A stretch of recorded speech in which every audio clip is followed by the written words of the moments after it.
আসসালামু আলাইকুম ওয়া রাহমাতুল্লাহি ওয়া বারাকাতুহু। সম্মানিত প্রিয় বন্ধুগণ, আজকে খুবই অত্যন্ত গুরুত্বপূর্ণ একটি বিষয় নিয়ে উপস্থিত হইলাম। বিষয়টি হচ্ছে, যে সকল ভাইয়েরা প্রিয় মানুষকে সময় দিতে পারেন না, অনেক হতাশায় জীবন কাটাইতেছেন, অনেক দুশ্চিন্তায় জীবন কাটাইতেছেন। আপনার ভিতরে হতাশা হওয়ারই কথা, দুশ্চিন্তা হওয়ারই কথা। প্রিয় মানুষকে যদি সময় দিতে না পারেন, এটার মতো দুঃখ কষ্ট পৃথিবীতে আর কোনো কিছুর মধ্যে হইতে পারে না।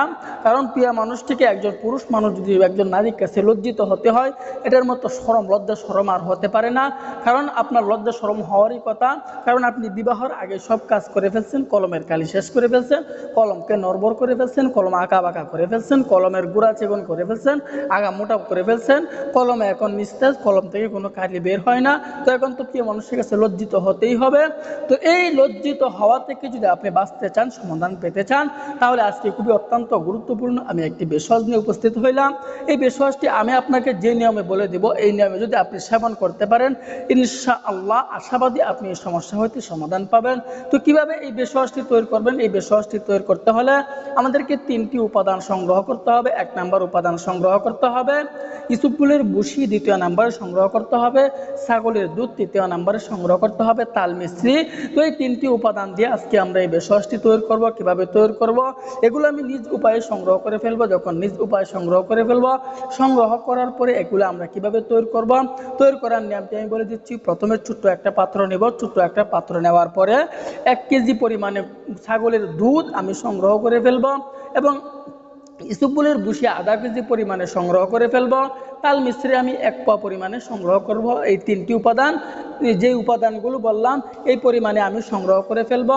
যখন একটা পাত্র নিব, পাত্র নেওয়ার পরে 1 কেজি পরিমাণে ছাগলের দুধ ওই পাত্রের মধ্যে দিয়ে দিব। দেওয়ার পরে আমি এটাকে আগুনে জ্বালাইতে থাকবো, আগুনে চাষ করতে থাকবো। যখন আগুনে চাষ করতে থাকবো, যখন দুধটা হালকা গরম হবে, গরম হওয়ার পরে আমি তাল মিশ্রিটা দিয়ে দিব। ওই দুধের মধ্যে যখন তাল মিশ্রিটা দিয়ে দেব, দেওয়ার পরে যখন তাল মিশ্রিটা গলে যাবে, তাল মিশ্রিটা গলে যাওয়ার পরে আমাদের কাজ হচ্ছে ইসবগুলের বুশিটা দিয়ে দেওয়া।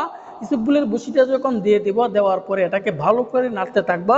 ভালোভাবে নাড়তে নাড়তে এই বিষয়ে একটা খেয়াল রাখতে হবে। বিষয়টা হচ্ছে, আগুনের চাষটা তখন কমায় দিতে হবে। যদি আমাদের এই জিনিসটা পুড়ে যায়, তাহলে এটা আমাদের কার্যকারিতা একদম কমে যাবে। তো এই জন্য এটা যেন পুড়ে না যায়, এই দিকে আমাদেরকে খেয়াল রাখতে হবে। আগুনের চাষটা কমিয়ে দেব। যখন এটাকে নাড়তে থাকবো, নাড়তে নাড়তে দেখবেন চমৎকার একটি হালুয়া তৈরি হয়ে গেছে। যে হালুয়াটি আপনি নিজেই ঘরোয়া পদ্ধতিতে তৈরি করে ফেলছেন। তো তৈরি করার পরে এটাকে 7টা ভাগ করব। কয়টা ভাগ করব? 7টা ভাগ করব। তো 7টা কিভাবে ভাগ করব? ছোট ছোট 7টা পরিমাণে ভাগ করে ফ্রিজে রেখে দিব। প্রতিদিন সকালবেলা একটি করে টুকরা আমি সেবন করে ফেলবো। এভাবে যদি 7 দিন পর্যন্ত 7টি টুকরা আমি সেবন করতে পারি, দেখবেন আপনার ভিতরে অনেক পরিবর্তন চলে আসছে। আপনি অন্য মানুষকেও এটি সেবন করার জন্য উৎসাহিত করবেন।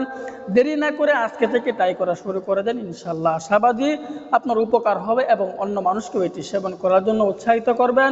তো আল্লাহ তাআলা আমাদের সকলকে বোঝার তৌফিক দান করুন। আমিন।